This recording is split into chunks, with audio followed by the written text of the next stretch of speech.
إن الحمد لله نحمده ونستعينه ونستغفره ونعوذ بالله من شرور أنفسنا ومن سيئات أعمالنا. من يهده الله فلا مضل له ومن يضلله فلا هادي له، وأشهد أن لا إله إلا الله وحده لا شريك له، وأشهد أن محمدا عبده ورسوله. يا أيها الذين آمنوا اتقوا الله حق تقاته ولا تموتن إلا وأنتم مسلمون. يا أيها الناس اتقوا ربكم الذي خلقكم من نفس واحدة وخلق منها زوجها وبث منهما رجالا كثيرا ونساء، واتقوا الله الذي تساءلون به والأرحام إن الله كان عليكم رقيبا. يا أيها الذين آمنوا اتقوا الله وقولوا قولا سديدا يصلح لكم أعمالكم ويغفر لكم ذنوبكم، ومن يطع الله ورسوله فقد فاز فوزا عظيما. أما بعد، فإن أصدق الحديث كتاب الله، وخير الهدي هدي محمد صلى الله عليه وسلم، وشر الأمور محدثاتها، وكل محدثة بدعة، وكل بدعة ضلالة، وكل ضلالة في النار. أعوذ بالله السميع العليم من الشيطان الرجيم من همزه ونفخه ونفثه. بسم الله الرحمن الرحيم. سأصرف عن آياتي الذين يتكبرون في الأرض بغير الحق. معزز سامعین، پچھلے ہفتے ہم نے نبی صلی اللہ علیہ وسلم کی ایک حدیث بیان کی تھی جس میں نبی صلی اللہ علیہ وسلم ان 3 گناہوں کا تذکرہ فرماتے ہیں جس کی وجہ سے انسان دنیا میں بھی برباد ہوتا ہے اور آخرت میں بھی. نبی صلی اللہ علیہ وسلم فرماتے ہیں 3 مہلکات، 3 ایسے گناہ ہیں جس انسان کے اندر یہ گناہ پیدا ہو جائے تو انسان ہلاک ہو جاتا ہے. 3 مہلکات فرماتے ہیں شح مطاع وهوى متبع واعجاب المرء بنفسه. شح مطاع، انسان کنجوس ہو. جس انسان کے اندر کنجوسی پیدا ہو جائے یہ انسان دنیا میں بھی خوار اور رسوا ہو جاتا ہے اور آخرت میں بھی. دوسرے نمبر میں نبی صلی اللہ علیہ وسلم نے فرمایا وَهَوًى مُتَّبَعْ، انسان خواہش پرست ہو، خواہشات کے پیچھے انسان چلنے والا ہو تو یہ انسان برباد ہو جاتا ہے. اور ان دونوں گناہوں کے بارے میں مفصل بیان ہم کر چکے ہیں. تیسرے نمبر پہ نبی صلی اللہ علیہ وسلم نے فرمایا وَإِعْجَابُ الْمَرْءِ بِنَفْسِهِ. تیسرا گناہ جو ہے جس کی وجہ سے انسان برباد ہوتا ہے وہ ہے تکبر. جس انسان کے اندر تکبر پیدا ہو جائے یہ انسان کبھی کامیاب نہیں ہو سکتا، نہ دنیا میں کامیاب ہو سکتا ہے نہ آخرت میں. دنیا میں بھی یہ انسان ذلیل ہوتا ہے اور آخرت میں بھی. دنیا میں سب سے پہلے تکبر کرنے والا ابلیس ہے، تو متکبرین کا امام اور قائد اور لیڈر جو ہیں وہ ابلیس ہیں. اللہ رب العالمین نے ملائکہ کو حکم دیا کہ آدم کے لیے سجدہ کرو. وَإِذْ قُلْنَا لِلْمَلَائِكَةِ اسْجُدُوا لِآدَمَ فَسَجَدُوا. سارے ملائک جتنے بھی تھے سب نے سجدہ کیا. انہوں نے پوچھا نہیں کہ کیوں، وجہ کیا ہے، کیوں سجدہ کریں. ابلیس نے سجدہ نہیں کیا. اللہ رب العالمین فرماتے ہیں ابا، اس نے انکار کیا، واستکبر، اور الکافرین. تو دنیا میں سب سے پہلے تکبر کرنے والا ابلیس ہے. تو اللہ رب العالمین نے ابلیس کو تکبر کی وجہ سے جنت سے باہر نکال دیا. صرف جنت سے نکالنا نہیں بلکہ دنیا میں رسوا اور ذلیل کر دیا، اور آخرت میں اللہ رب العالمین نے جہنم کا مستحق بنایا اس کو، اور ابھی سے اس کو کہہ دیا کہ تو نے جہنم میں ہی جانا ہے. کتنا بد نصیب ہے یہ. اسی طرح جس شخص میں تکبر پیدا ہو جائے تو وہ دنیا میں بھی اور مرنے کے بعد حتیٰ کہ قیامت والے دن بھی ذلیل ہوتا ہے. صرف ذلیل نہیں ہوتا بلکہ ذلت کا نشانہ بھی بنتا ہے، ضرب المثل بن جاتا ہے. قوم نوح علیہ السلام ان کو دعوت دیتے تھے. قوم نوح نے نوح علیہ السلام کی بات نہیں سنی. کیوں؟ تکبر کی وجہ سے.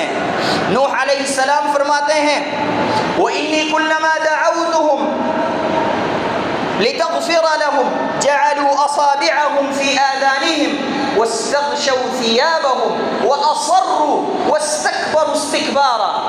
یا اللہ، یہ میری قوم، میں ان کو دعوت دیتا ہوں، دین کی طرف میں ان کو بلاتا ہوں، لیکن یہ لوگ کیا کرتے ہیں مقابل میں؟ یہ لوگ میری نافرمانی کرتے ہیں، کان میں انگلیاں ڈالتے ہیں تاکہ نوح علیہ السلام کی بات نہ سنیں. اور نوح علیہ السلام فرماتے ہیں کہ یہ لوگ تکبر کرتے ہیں. وَاسْتَكْبَرُوا اسْتِكْبَارًا. پھر نوح علیہ السلام کے بعد سب سے بڑے متکبر جو آئے نمرود ہیں. نمرود کے بعد فرعون تو لوگوں کو یہ کہتا تھا ما اریکم الا ما ارى وما اهدیکم الا سبیل الرشاد انا ربکم الاعلی. میں تم لوگوں کا رب ہوں، آسمان میں جس رب کی آپ تابعداری اور عبادت کرتے ہو وہ میں ہی ہوں، میں آپ لوگوں کا رب ہوں، مجھ سے بڑا الہ اور رب کوئی نہیں ہو سکتا. اللہ رب العالمین نے اس کو دنیا میں بھی ذلیل کر دیا اور آخرت میں بھی ذلیل ہوگا، اور ذلت کا نمونہ بنایا اس کو. اللہ رب العالمین نے اس کو سمندر میں غرق کر دیا. اسی طرح آل فرعون کے جو ساتھی تھے ان کو بھی پتا تھا کہ موسیٰ علیہ السلام جس دین کو لے کے آئے ہیں یہ حق دین ہے، اللہ رب العالمین نے بھیجا ہے اس کو، لیکن صرف اور صرف تکبر کی وجہ سے موسیٰ علیہ السلام کی تابعداری نہیں کرتے تھے. اللہ رب العالمین فرماتے ہیں کہ آل فرعون نے کہا انؤمن لبشرین مثلنا، ہم دو بندوں پہ ایمان لائیں، دو بندوں کی بات سنیں، موسیٰ اور ہارون کی. وقومهما لنا عابدین، اور ان کے جو قوم اور ان کے رشتہ دار ہیں وہ تو ہمارے غلام ہیں، ان غلاموں کی بات سنیں ہم. مطلب یہ کہ صرف اور صرف تکبر کی وجہ سے کہا یہ. اسی طرح قارون کو اللہ رب العالمین نے بہت زیادہ مال دیا تھا، لیکن مال کا شکر ادا نہیں کیا اس نے، بلکہ اور تکبر کرنے لگا اور کہنے لگا انما اوتیتہ علی علم عندی، میں تو ایک کمالی انسان ہوں، عقل مند انسان ہوں، میں ہوشیار ہوں، میں بزنس مین ہوں، میرے پاس اچھے اچھے آئیڈیاز ہیں، اس کی وجہ سے میں نے یہ مال کمایا ہے. اللہ رب العالمین نے اس کو دنیا میں ذلیل کر دیا اور آخرت میں بھی ذلیل ہوگا. اللہ رب العالمین فرماتے ہیں فَخَسَفْنَا بِهِ وَبِدَارِهِ الْأَرْضِ، ہم نے اس کو اور اس کے سارے مال کو زمین میں دھنس دیا اور قیامت تک زمین میں داخل ہوتا جا رہا ہے. سفیان ابن عیینہ رحمہ اللہ فرماتے ہیں جس شخص نے گناہ کیا حرص کی وجہ سے، شہوت کی وجہ سے، طمع کی وجہ سے، ممکن ہے کہ اللہ رب العالمین اس انسان کو توبہ کرنے کی توفیق دے، لیکن جس انسان نے تکبر کی وجہ سے گناہ کیا اس انسان کو اللہ رب العالمین توفیق نہیں دیتا. پھر آگے سفیان ابن عیینہ رحمہ اللہ فرماتے ہیں آدم علیہ السلام نے اللہ رب العالمین کی نافرمانی کی، ابلیس نے بھی اللہ رب العالمین کی نافرمانی کی. آدم علیہ السلام نے اللہ رب العالمین کی نافرمانی کی لالچ کی وجہ سے، کیونکہ ابلیس نے آدم علیہ السلام کو کہا یا آدم هل ادلک علی شجرۃ الخلد وملک لا یبلی، اے آدم میں تجھے ایسا پودا دکھاؤں جس سے آپ کھائیں تو آپ کو دو چیزیں ملیں گی، شجرۃ الخلد ہمیشہ جنت میں رہو گے، وملک لا یبلی اور تجھے جو بادشاہی ملی ہے یہ ہمیشہ آپ کے پاس رہے گی، تجھے جو بادشاہی ملی ہے یہ ہمیشہ تیرے پاس رہے گی. تو آدم علیہ السلام کو لالچ دے کے آدم علیہ السلام نے اس لالچ کی وجہ سے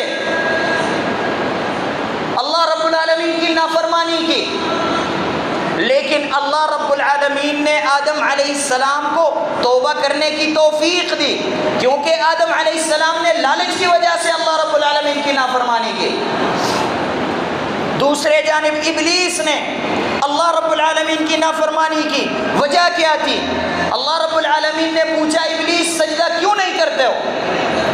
تو ابلیس نے جواب میں کہا انا خیر منہ، میں تو آدم سے زیادہ بہتر ہوں، خلقتنی من نار وخلقتہ من طین، مجھے آپ نے آگ سے پیدا کیا اور آدم علیہ السلام کو مٹی سے پیدا کیا.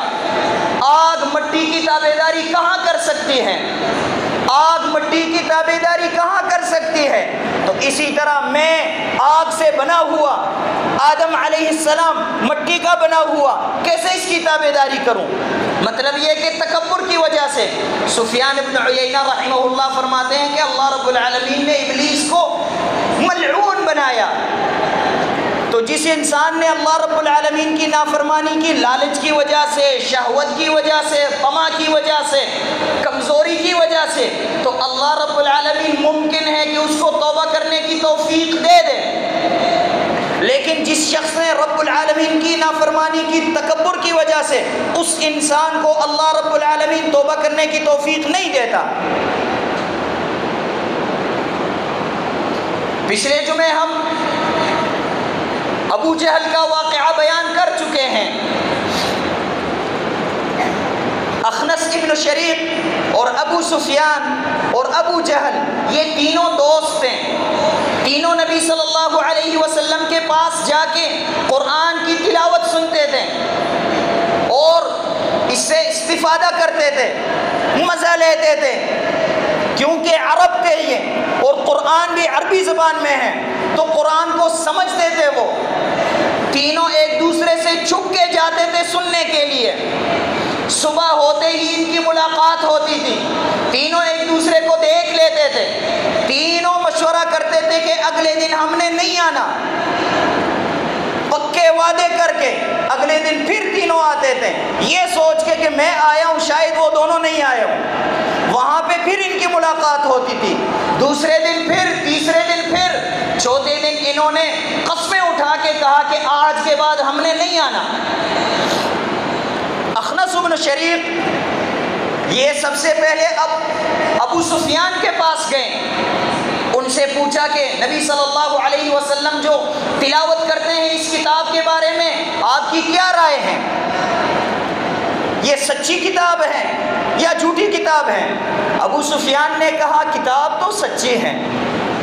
اچھا آپ تابعداری کیوں نہیں کرتے ہو؟ اخنس نے پوچھا. ابو سفیان نے کہا کہ ہماری قوم تابعداری نہیں کر رہی اس لیے میں بھی تابعداری نہیں کر رہا. ابو سفیان نے تکبر نہیں کیا، بس یہ کہا کہ میری قوم تابعداری نہیں کر رہی ہے، میں بھی تابعداری نہیں کر رہا. مطلب یہ ہے کہ میں غلط کام کر رہا ہوں. اخنس بن شریق کو جواب مل گیا. اس کے بعد ابو جہل کے گھر گئے، ابو جہل کے پاس.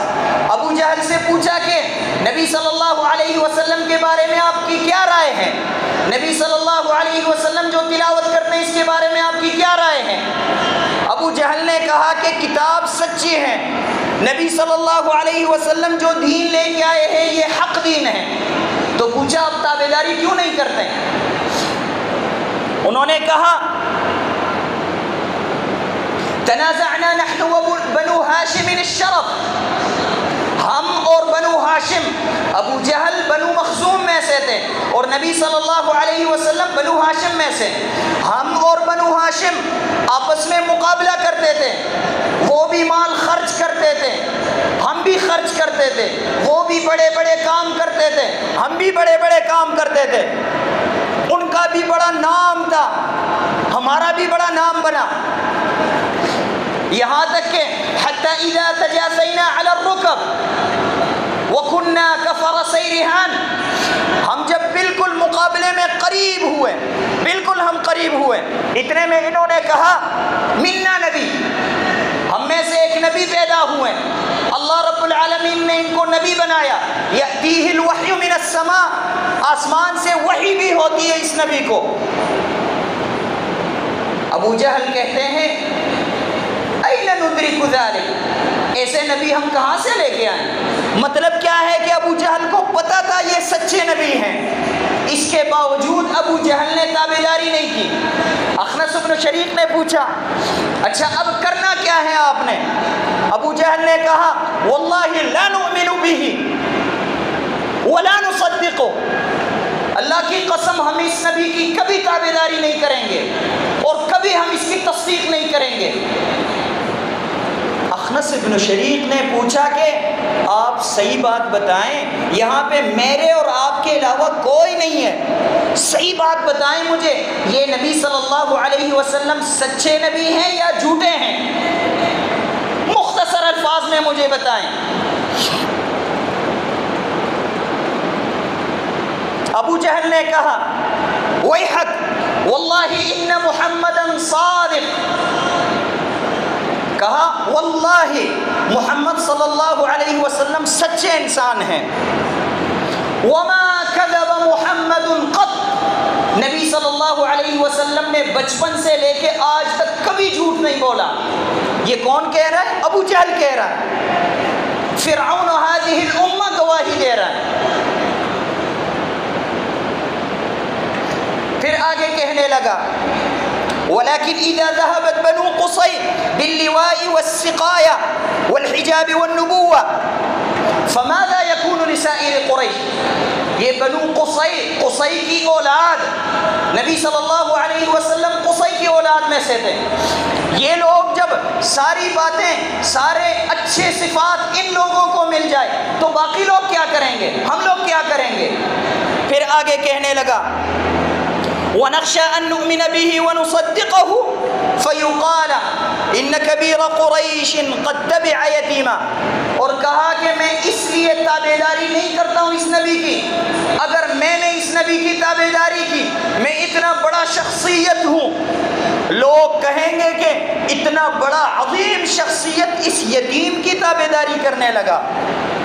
بات یہاں پہنچی کہ ابو جہل نے تکبر کی وجہ سے نبی صلی اللہ علیہ وسلم کی نافرمانی کی، ابو جہل نے نبی صلی اللہ علیہ وسلم کی بات تکبر کی وجہ سے نہیں مانی، وَإِلَّا ابو جہل کو پتا تھا کہ نبی صلی اللہ علیہ وسلم سچے نبی ہیں، لیکن بات کیا ہے، اگر میں نے اس نبی کی تابعداری کی تو لوگ کہیں گے اس یتیم کی بات سننے لگا، یہ اتنا بڑا شخصیت۔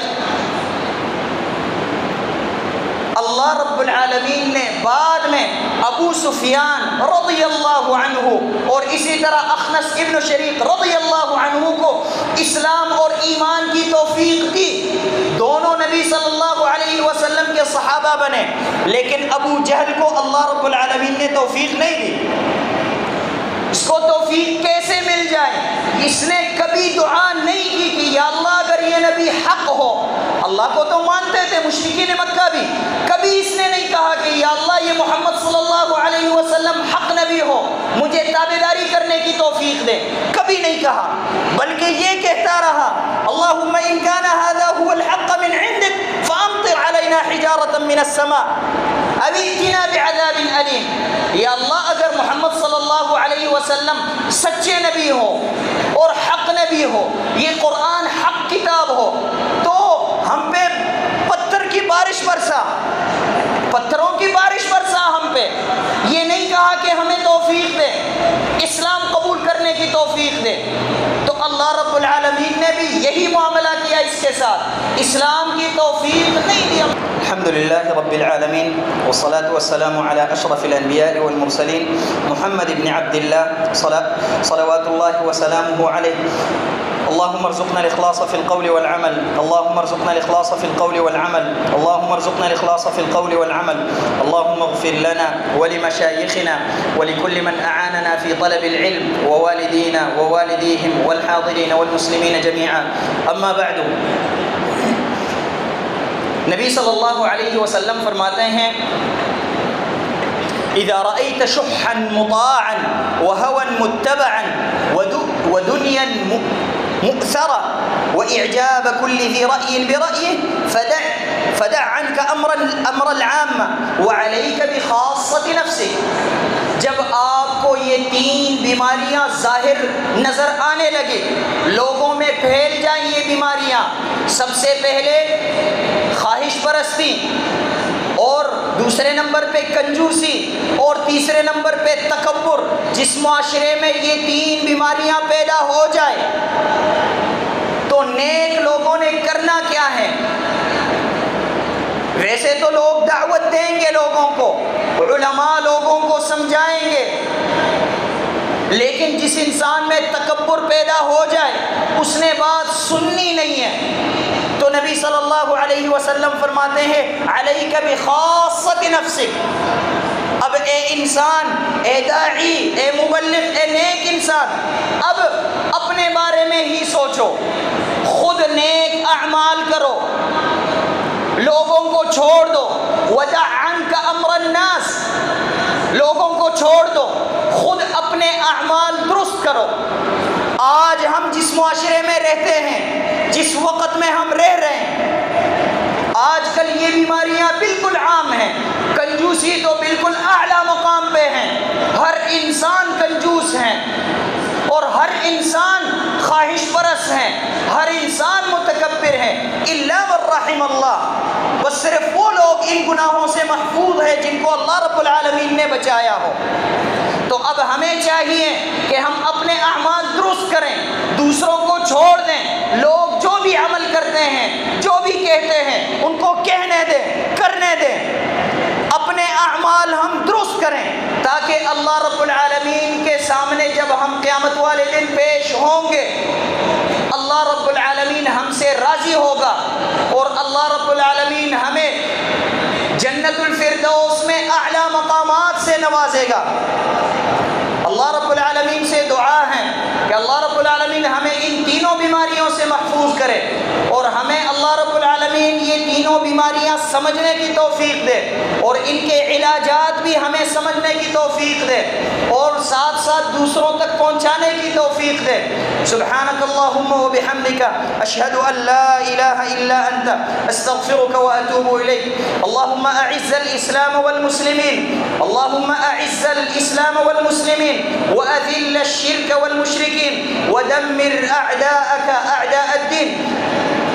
اللهم آمنا في أوطاننا وأصلح أئمتنا وولاة أمورنا، اللهم ول على المسلمين خيارهم ولا تول عليهم شرارهم، اللهم ول على المسلمين خيارهم وجنبهم شرارهم، اللهم اشف مرضانا ومرضى المسلمين، اللهم اشف مرضانا ومرضى المسلمين، اللهم انصر إخواننا المستضعفين في فلسطين وفي كل مكان، اللهم دمر طائراتهم ودباباتهم واجعلهم غنيمة لإخواننا الفلسطينيين المسلمين المؤمنين يا رب العالمين۔ سبحان ربك رب العزة عما يصفون وسلام على المرسلين والحمد لله رب العالمين۔